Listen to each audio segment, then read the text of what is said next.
Engage your mind. The sun dipped below the horizon, painting the sky in hues of deep orange and soft pink. In the heart of Meadowville, a town where time seemed to slow down, a peculiar library stood tall, its architecture reminiscent of ancient castles with ivy crawling up the stone walls. It wasn't just any library, it was the archive of infinite thought. Legend had it that whoever truly engaged their mind within its walls could unlock abilities beyond imagination. For 16-year-old Clara Hughes, the library was her sanctuary.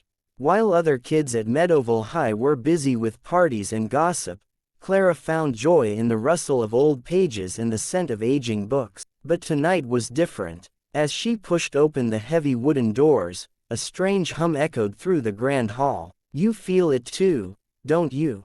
a voice called from the shadows.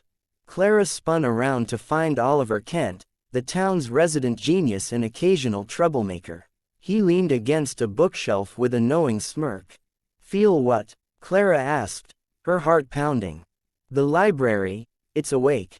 Clara raised an eyebrow. The library had always felt alive to her, but tonight there was something electric in the air. "What do you mean?" Oliver beckoned her to follow.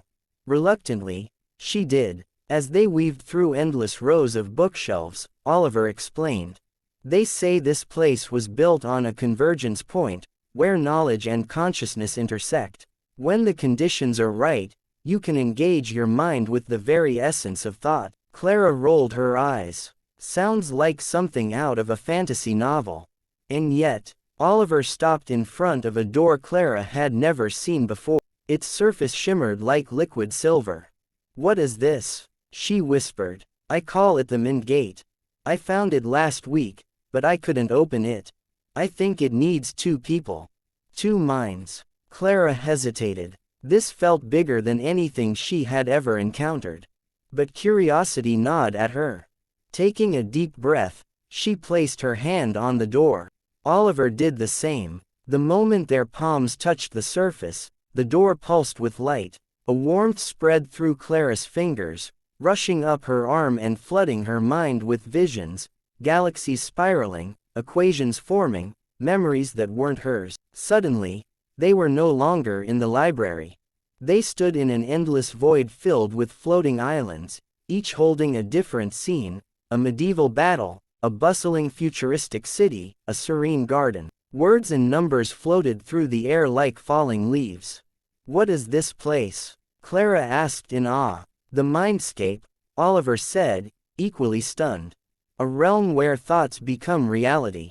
As they explored, they found they could manipulate the world around them. Clara imagined a bridge to cross a river of shimmering light, and it formed before her eyes. Oliver thought of wings, and suddenly he was soaring through the air. But the Mindscape wasn't all wonder and beauty. Shadows lurked at the edges, manifestations of doubt, fear, and forgotten memories. As they ventured deeper, the shadows grew bolder. "They feed on uncertainty," Oliver realized. "We have to keep our minds clear."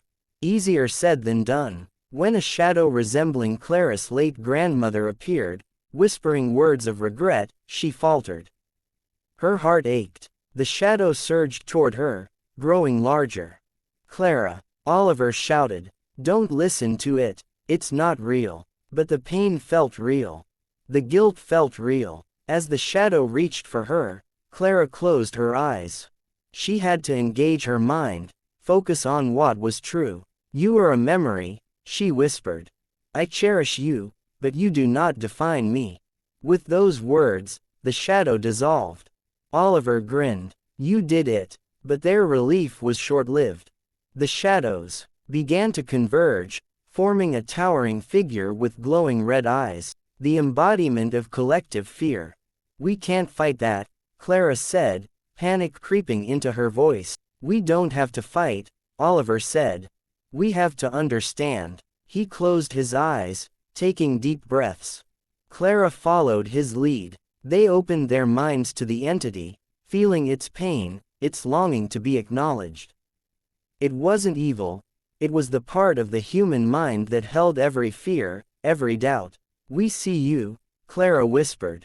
"And we accept you." The figure shuddered, then slowly began to shrink, transforming into a small, flickering light. It floated toward them, gently landing in Clara's palm. "It's beautiful," she said. Oliver nodded. "Sometimes, the parts we fear most hold the greatest light." As the mindscape began to fade, they found themselves back in the library, standing before the now closed mint gate. The hum was gone. The air felt calm. "Did that really happen?" Clara asked. Oliver shrugged. "Who knows? But I think we learned something important. Engaging your mind isn't just about knowledge. It's about understanding all parts of yourself." Clara smiled. For the first time, she felt truly awake. As they left the library that night, the stars above Meadowville seemed to shine a little brighter. And deep within the archive of infinite thought, the mint gate pulsed faintly, waiting for the next curious minds ready to explore the endless realms within.